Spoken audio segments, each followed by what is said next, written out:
जब लाल किले के प्राचीर से अपनी बात देश के सामने रखी। हमारे साथ खास मेहमान जुड़ गए हैं अनिजेश अवस्थी, राजनीतिक विश्लेषक, प्रेम कुमार जी वरिष्ठ पत्रकार, कुर्बान अली वरिष्ठ पत्रकार हमारे साथ हैं और सुजाता पांडे हमारे साथ जुड़ गई हैं। बहुत बहुत स्वागत है। सुजाता, आज के भाषण को कैसे आप ले रही हैं? क्या समझ में आया? क्या लगा कि प्रधानमंत्री जो कह रहे हैं हर बार की तरह ही बातें कह रहे हैं या कुछ अलग है इसमें, नया है इसमें? नहीं, मुझे लगा कि पूरा फोकस जो पूरे देश के साथ में प्रधानमंत्री का फोकस भी जेनजी को लेके था। अगर आप देखें तो बहुत सारी पॉइंटेड बातें करी कि क्या करेंगे वो जेनजी के लिए, जैसे कि कोचिंग इंस्टीट्यूट्स की बात की, फ्री कोचिंग की बात की, जो कि एक बहुत बड़ी समस्या है। जो मिडिल क्लास है या निम्न मिडिल क्लास है या जो लोअर वर्ग है, वो कोचिंग अफोर्ड नहीं कर सकता, वो कोटा नहीं जा सकता। भाई भारी भारी भरकम फी होती है कोचिंग की, वहां नहीं। कोचिंग माफिया की भी एक बहुत बड़ी बात हो रही है कि इस तरह से कोचिंग माफिया एक एजुकेशन सिस्टम का बहुत बड़ा ब्लॉट है। तो उसको जो जब फ्री कोचिंग सरकार देगी तो वहां पे बहुत बड़ी मेहनत मिलेगी। उसके बाद एआई का जमाना है और सारा जो युवा है वो एआई डिजिटल फ्रेमवर्क पे काम करना चाहता है, तो वो जो एआई की बात करी वहां पे वो हुआ।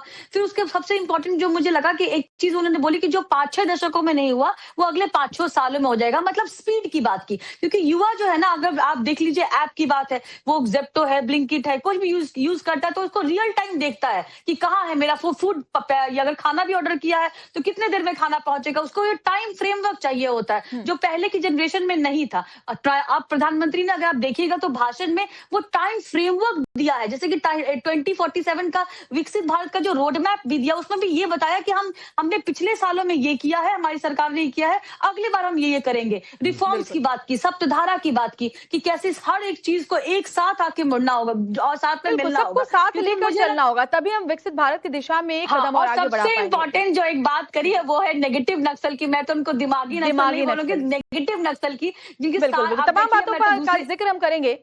जी बिल्कुल, बाकी भी तमाम देखिए मेहमान हमारे साथ जुड़े हुए हैं, लेकिन प्रधानमंत्री मोदी के अर्बन नक्सल बयान पर कांग्रेस ने पलटवार कर दिया है। 2014 के बाद देश में अर्बन नक्सल आए, ये अलका लामा ने कहा, संविधान पर हमला करने वाले अर्बन नक्सल हैं, आरएसएस की सोच वाले अर्बन नक्सल हैं। तो ऐसा लग ही रहा था कि प्रधानमंत्री ने जो बात आज अर्बन नक्सलियों को लेकर कही है, मतलब जो जिनके जहन में दिमाग में नक्सल है, उस पर कांग्रेस की प्रतिक्रिया आ गई है। मंत्री जी, नक्सलवाद इस देश में था, है, आतंकवाद रहा है भी, आज भी घटना है। जिस लाल किले से प्रधानमंत्री जी भाषण दे रहे हैं ना, उसी लाल किले के बाहर ब्लास्ट हुआ है, इन्हीं की सरकार में हुआ है। 50 लोगों के, माफी चाहूंगी, अंगों के, शरीर के टुकड़े छतों पर मिले हैं। पता लगा पहलगांव में आतंकी हमला होता है, क्या सजाएं दी। ऑपरेशन सिंदूर में हमारे सेना के 6 जवान शहीद हो गए, लेकिन देश के रक्षा मंत्री राजनाथ सिंह जी सदन में खड़े होकर कहते हैं कोई क्षति नहीं हुई, कोई शहीद नहीं हुआ, लेकिन आज स्वीकारते हैं, माफी नहीं मांगते कि हाँ जवान हमारे भी शहीद हुए हैं जिसको आपने पहचाना नहीं, है ना। सो आज देश के प्रधानमंत्री, अर्बन नक्सल कब से आया? जब से आप 2014 से सत्ता में आए, दिल्ली में आए, तब से आप अर्बन नक्सल आपके दिमाग में घुसा हुआ है। और ये अर्बन नक्सल कोई और नहीं, संघ आरएसएस है, जो संविधान पर हमला कर रहा है, जो देश के लोकतंत्र पे हमला कर रहा है। हाँ, तो ये सब बातें प्रधानमंत्री जी को कहूंगी। आज 15 अगस्त था, लाल किले की प्राचीर है जहां पर राष्ट्रीय ध्वज लहरा रहा है, फहरा रहे हैं आप, वहां राजनीति छोड़ देते, उसके लिए पूरा संसद सत्र था जहां से आप भागते रहे। ये लाल का लांबा कह रही विद्या, हास्यास्पद है जब वो ये कहती हैं कि आज 15 अगस्त है, लाल किले की प्राचीर पर तिरंगा फहरा रहा है, राजनीति नहीं होनी चाहिए। ऐसा होता तो राहुल गांधी, मल्लिकार्जुन खड़गे वहां पर नहीं पहुंचे, सिर्फ इसलिए कि दूसरी या तीसरी पंक्ति में उनके लिए कुर्सी की व्यवस्था की गई थी। एक बात देखिए आप श्वेता, कि प्रधानमंत्री ने किसी का नाम नहीं लिया, किसी का जिक्र नहीं किया, किसी पार्टी तक का जिक्र नहीं किया। लाल किले से उन्होंने कहा कि अभी भी दिमाग में जो नक्सलवाद है, ऐसे लोगों का जिक्र उन्होंने किया, लेकिन कांग्रेस की प्रतिक्रिया आ गई। अनिजेश अवस्थी जी, ये क्या तीर निशाने पर लग गया है? जी, पता नहीं, लोग आज जो जिस पीढ़ी को अलग अलग नाम दिया, हर युग में नए नए नाम दिए जाते रहे। अभी इससे पहले क्या लोग कभी इस उम्र के क्षेत्र, इस उम्र वर्ग के नहीं थे क्या? उनकी अपनी समस्याएं थी, हर समय होता है। ऐसा है, वास्तव में नक्सलवाद के बारे में शायद इस मौजूदा लोगों को मालूम नहीं होगा। गांवों में जहां पर बिजली, पानी, टीवी टावर, ये रेल, बस, सड़क ये नहीं पहुंचते थे, और क्या उनको क्या कहा जाता था? देखो तुम्हारा विकास नहीं हो रहा, देखो तुम्हारा विकास नहीं हो रहा।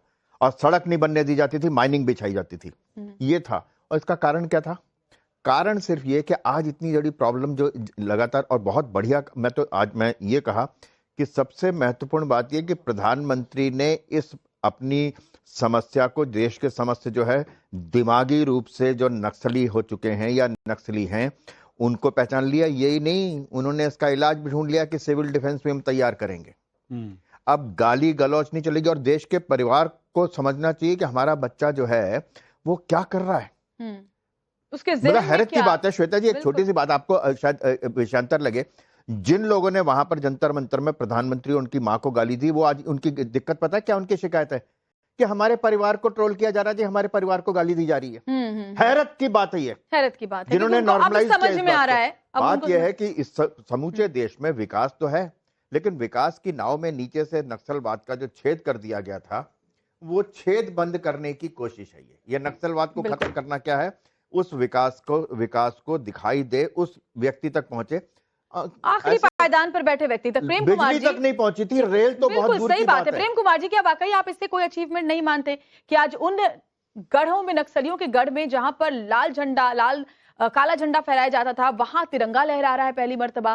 क्या आप इसको नहीं मानते कि हम आत्मनिर्भर भारत की दिशा में कितने आगे बढ़े हैं? इंडिजीनियस हमारी मैन्युफैक्चरिंग बढ़ी है। क्या आप इसको नहीं मानते हमारी उपलब्धि कि कैसे हमने स्किल डेवलपमेंट किया है? आज अंतर्राष्ट्रीय स्तर पर भारत का जो कद है, किस तरीके से प्रधानमंत्री के आज के भाषण को, आज के संबोधन को आप देखते हैं? ये बहुत सारे प्रश्न हो गए।